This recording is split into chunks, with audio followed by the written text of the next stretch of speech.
Roches sédimentaires d'origine chimique.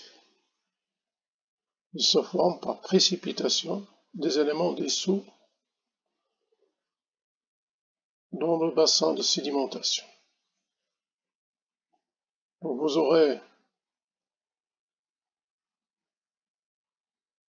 la classe des calcaires.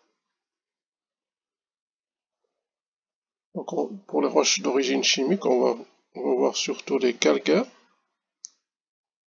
constitués par des carbonates de calcium, et les roches siliceuses, constituées par SiO2, et les évaporites. Dans les calcaires, on va voir l'exemple des calcaires oolitiques, formés par des petits sphères de taille inférieure à 2 mm, un calcaire piézolytique qui a des sphères de taille supérieure à 2 mm, le calcaire dolomitique formé par la calcite et la dolomite, SaMgCO3 2 fois. On va voir aussi les travertins qui se forment dans les eaux de source. Et on va voir aussi le silex.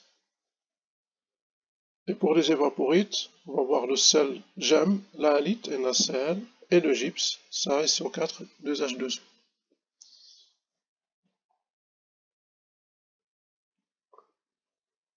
Le calcaire oolitique, c'est un calcaire formé par des petites sphères, qu'on observe ici, qu'on observe ici aussi. Donc vous avez des petites sphères. Si on observe ces petites sphères au microscope, on va voir qu'ils ont un nucléus au centre et ils sont entourés par un cortex calcitique, formé par du carbonate de calcium. Les calcaires oolitiques se forment généralement dans un milieu agité.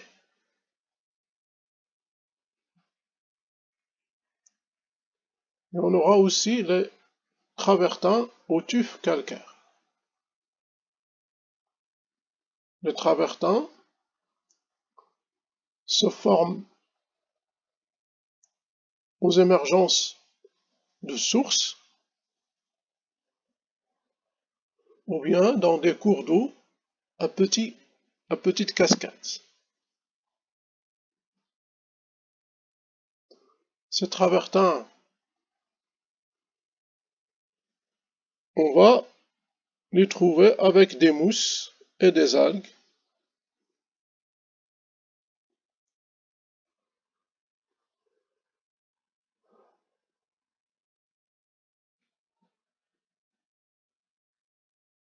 On passe maintenant aux roches sédimentaires d'origine chimique. C'est le silex. L'exemple de silex. Vous avez ici un rognon de silex. Et vous avez ici des outils préhistoriques qui ont été réalisés par l'homme préhistorique. Il utilisait ces outils pour ses besoins quotidiens, avec lesquels il peut couper la viande, il peut chasser, etc.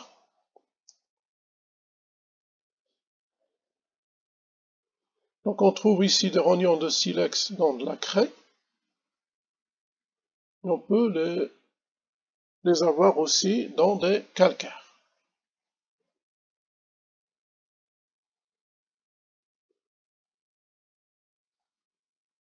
Vous avez un autre type de roche sédimentaire d'origine chimique, c'est le gypse.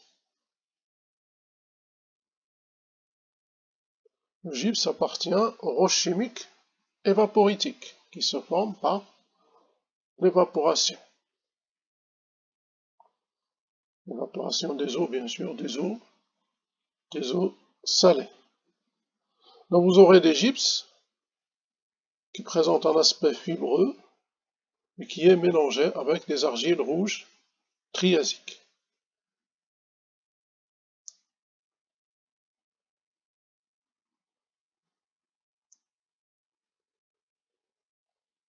Le gypse peut remplir, des fissures entrecoupées et il va former des roses de sable. Donc ces roses de sable sont formées de l'entrecroisement de lamelles de gypse dans un milieu à forte évaporation. Donc on va trouver ces roses de sable dans le Sahara.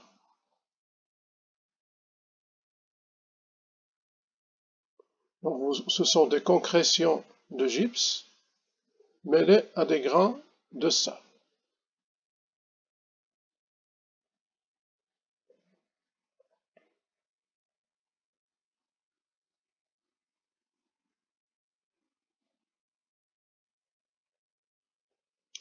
Vous avez aussi une roche d'origine chimique évaporitique, c'est la halite. Vous voyez, c'est un des minéraux bien développés, automorphes, qui sont presque transparents, d'halite. Et on a ici une mine exploitée de sel-gemme. Donc c'est une mine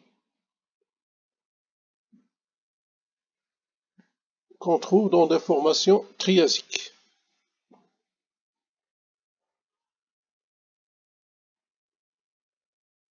Et qui sont formées il y a 250 millions d'années.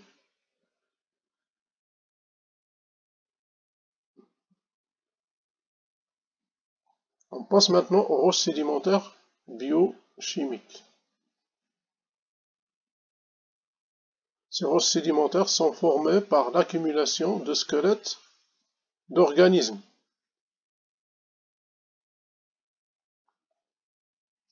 Ces organismes sont soit formés de calcite ou de silice.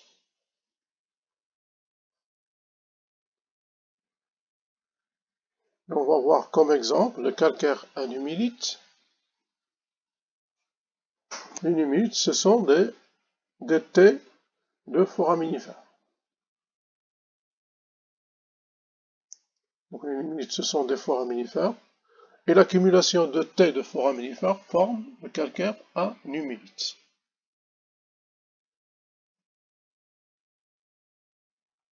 On aura aussi des calcaires construits. Ces calcaires construits forment des récifs. Et ces récifs sont construits par des organismes constructeurs, des coraux, des rudistes ou bien des archéocyates.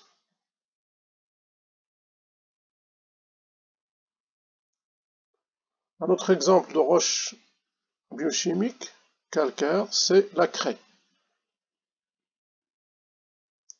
La craie elle est formée par des débris d'algues unicellulaires. Ce sont des coccolithes.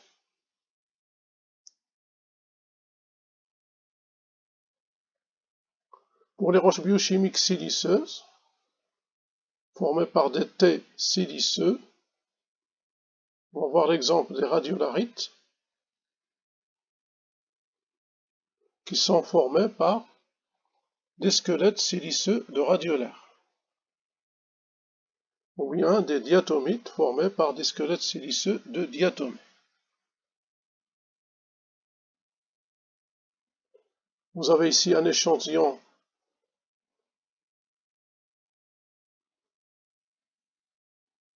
une vue macroscopique d'un échantillon de calcaire annumilite. Et ici, vous avez une vue microscopique de ces tais calcaires de foraminifères.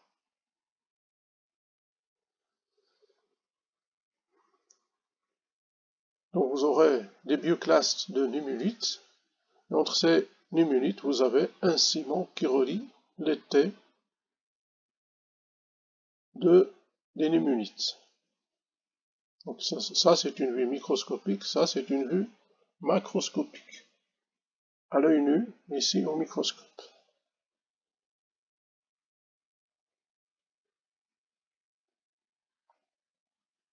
La craie est aussi une roche d'origine biochimique.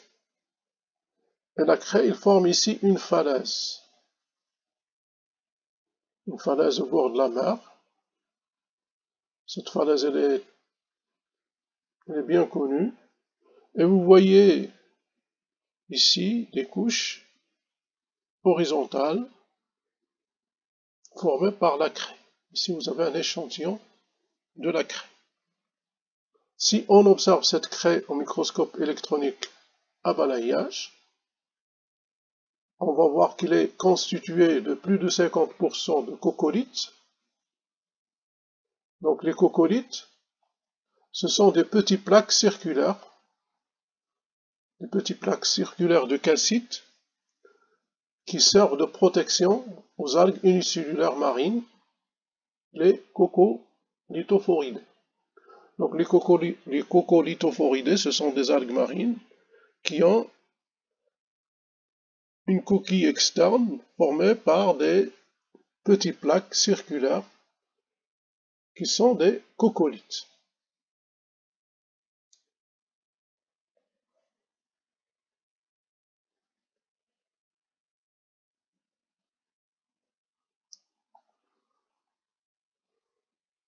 Les calcaires bioconstruits, ce sont des calcaires biochimiques.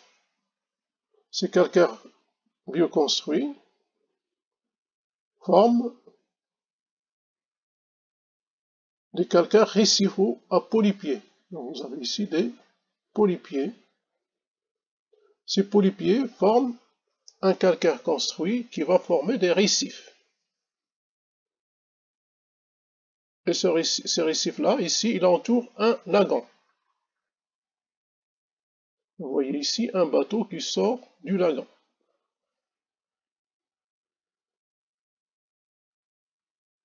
Et ici, vous avez des coraux, des polypiers actuels.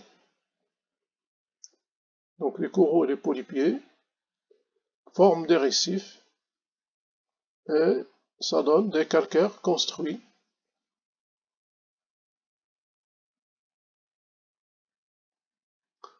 Notre exemple de roche biochimique siliceuse,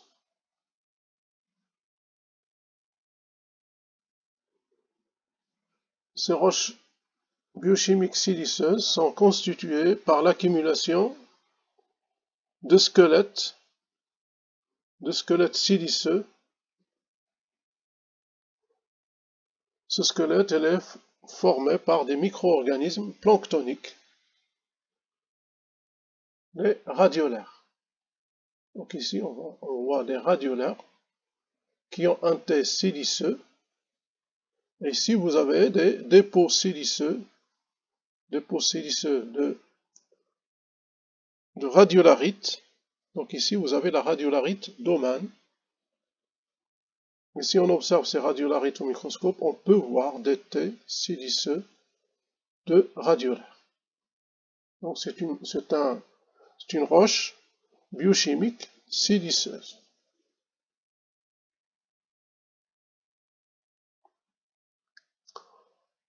Une autre roche biochimique siliceuse, c'est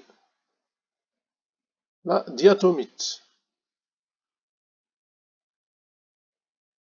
La diatomite, elle est formée par l'accumulation de squelettes siliceux de micro-organismes planctoniques qui sont des diatomées.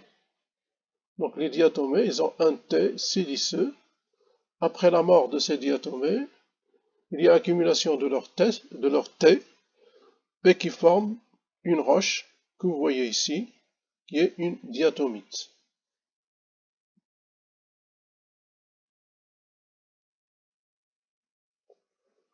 Après les roches biochimiques, on va voir les roches carbonées. Ils sont composés par des surtout par du carbone d'origine organique. Ils forment les charbons et les huiles minérales.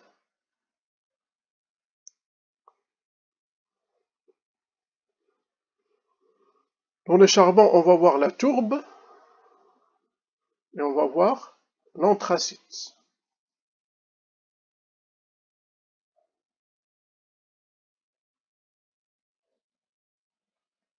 Pour les huiles minérales, vous avez le pétrole, l'asphalte et les bitumes.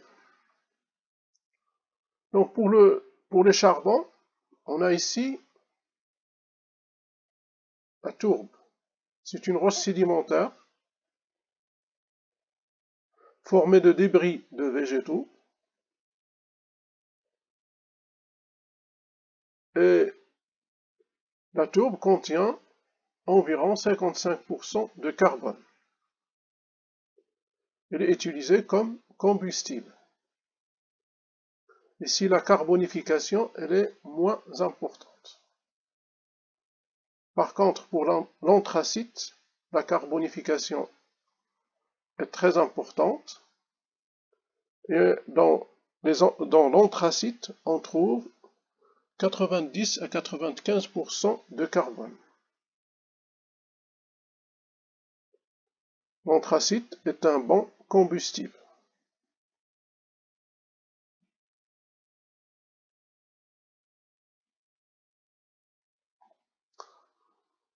Les schistes bitumineux, ce sont des roches carbonées. Ce sont des argiles de couleur noire, riches en matière organique. Et cette matière organique, elle est immature. Et la matière organique immature, c'est le kérogène. Lorsque la matière organique est immature, on l'appelle kérogène. Au Maroc, on trouve les schistes bitumineux dans la région de Temhadit et de Tarfaya. Les schistes bitumineux, ils peuvent fournir du gaz et l'huile de schiste. Donc on extrait le gaz et l'huile de schiste à partir des schistes bitumineux.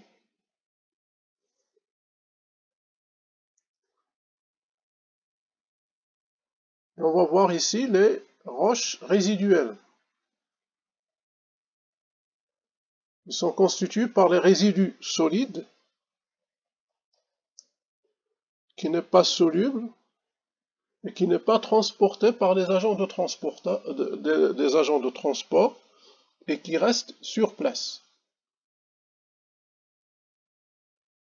Donc lorsque la roche-mère subit l'altération et l'érosion, il y a des particules solides transportées par l'agent de transport, il y a des ions en solution transportés aussi par l'agent de transport, il reste un résidu.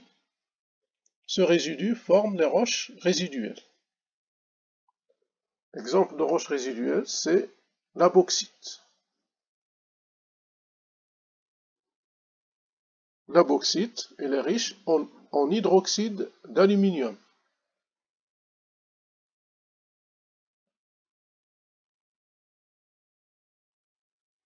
Et finalement, on va voir le cas particulier des roches pyroclastiques.